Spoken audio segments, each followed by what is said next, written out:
Evening with me and Rob. We have Wayne and we have Alex from the Creative Loafing. Thank you very much for joining us. Welcome, gentlemen. Appreciate you guys coming out here. Could it get any hotter outside? I know, it's very hot outside, but I'm excited to be here because my column this week, for the first time, is in HD. So when you pick up the paper, it leaps off the paper. And you know, the Creative Loafing being the first to print in HD in the market, which is incredible. Yeah. Yeah. You know what? Internet's going to go HD soon. I mean, the world is going in paces that I my can't HD. even. I sit there and stare in front of the science shows like, look, do you ever watch Discovery Channel on HD? The morning Sunrise Earth. Sunrise Earth, I just look, water, birds. But you know what? This is all about the Creative Loafing segment. So, you know, Alex, you went on a week adventure, which is the cover story is all about. Hold on. Let's set this up. Yeah, let's set this up a little bit, though, here. You've done some interesting stuff. You've tied little roses and hearts and stuff like that with some homeless people in, making a living in Ybor City. Right. You've been infiltrated the downtown kind of homeless thing as well and done a lot of crazy, weird stuff. This, by far, has got to be, this is the farthest I've ever seen you push something like this, the investigative, putting yourself in harm's way. Tell us about what you did. Well, I went on a hitchhiking adventure across Florida from Gainesville. Isn't that illegal, number one? Back.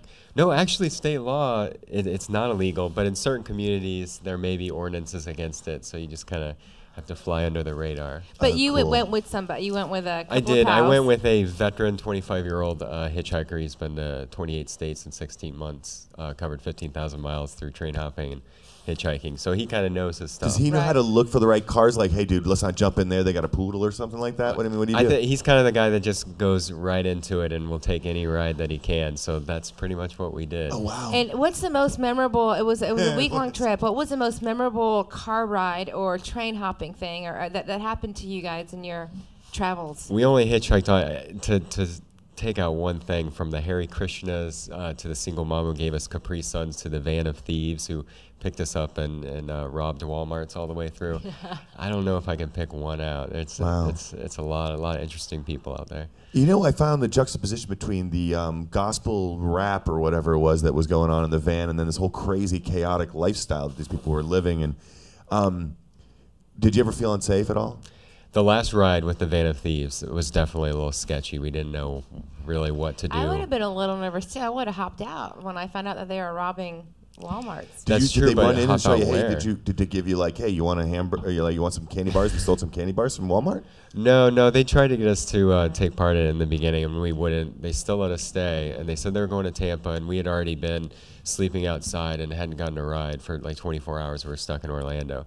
So it's pretty much, all right, we'll just kind of go through. And then we didn't know where they were. You don't want to get dropped off in the middle of nowhere. Right. Yeah. Go to the cops, everything. Well, there's a lot of risk. If you want to read all of Alex's trials and tribulations, pick up your current edition of Creative Loafing. But something that you won't find in today's Creative Loafing is the vote on the big wetlands, right, Wayne? Yeah, we had a big story in the paper talking about the vote coming up. They had the vote today, and what was the vote? It's on the wetlands, whether to keep local control over how we develop wetlands or how we save wetlands in Hillsborough County, or punt it to the state, which has lesser standards. In other words, are you going to degrade the environment, or are you going to keep the standards the same way? No one really to watch after them. There's no gatekeeper. You need a local guy here with a gun and some pair of boots out standing out in the marsh. That point was made by several of the speakers today. There was 300 people who came to the public hearing today for this thing. It was gigantic, and in the end, they accepted what is somewhat of a compromise plan, where they're going to keep local control, but they're going to change the process to speed development and allow a little bit more intrusion into wetlands and a little bit more destruction of wetlands. So isn't that kind of what you thought it was going to be? In the overall, yeah. It's got to be. Yeah, the bottom line is the signal also went from the commission very clearly to the EPC, and my sense is they're gonna think hard before they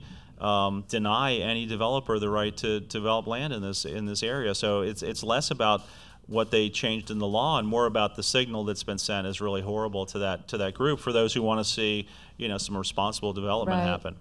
Well, I mean, because we need more condos, right? Oh yeah. But it could be anything, and more strip malls. Right? Come on, you want to? I know. There's a lot of things. When it comes to having your column and we talk about oh well, this guy here and he's running for this and running for that. This aggravates the hell out of me. It beyond. It really is outrageous. And look, I understand fully people who want to develop their property, and there was a lot of slowness and duplication in that system. Having said all of that, I've lived here since 1988, and I don't see that this place is getting any better environmentally. We're certainly not developing any smarter, and for everyone to look ahead and say we've got to fit in so many more people and have fewer safeguards than we have now just really seems crazy. We have the largest estuary in the state. We have 3 rivers. We have a very unique county, and I think we ought to treasure it. I think we ought to treasure it. What do you got going on this weekend? What's in the C&Ds this weekend? Well, tomorrow we at the Beach Theater on St. Pete Beach is Watt Stacks, which was this documentary they're showing about a benefit concert that they held in the 70s in Watts after the riots, and features Richard Pryor, young early before he was discovered, Isaac Hayes, a whole bunch of concerts and whatnot. Right. So you gotta check that out. And then over at the Gulf Coast Museum of Art in Largo, they have a Young Professionals monthly mixer that's going on Saturday. Hey, there you go. And that's in the Creative Loafing? Who knew what was happening in Largo? That's exactly. Really? And the fact that the Creative Loafing is reporting on anything that has to do with mixers. young business mixers. That's pretty funny. Come out and have a little Shirley Temple and we can talk. Some good abstract acrylics going on, make your own sculptures, that sort of thing. So and for every other information you want to find out for the C&Ds at Creative Loafing, just pick up your weekly Creative Loafing. Thank you both for coming out here today. That story was hysterical. Yeah, we're glad you're alive. Yeah. Really, to write more stories. stories. I told Jan and I tell the guys whenever we read the stories, it's like just they keep getting better and better. We don't want you to die writing a story. Train hopping next. Yeah. We are taking. Is? Yes. Thank you. That's going to be fun. I'll go with you.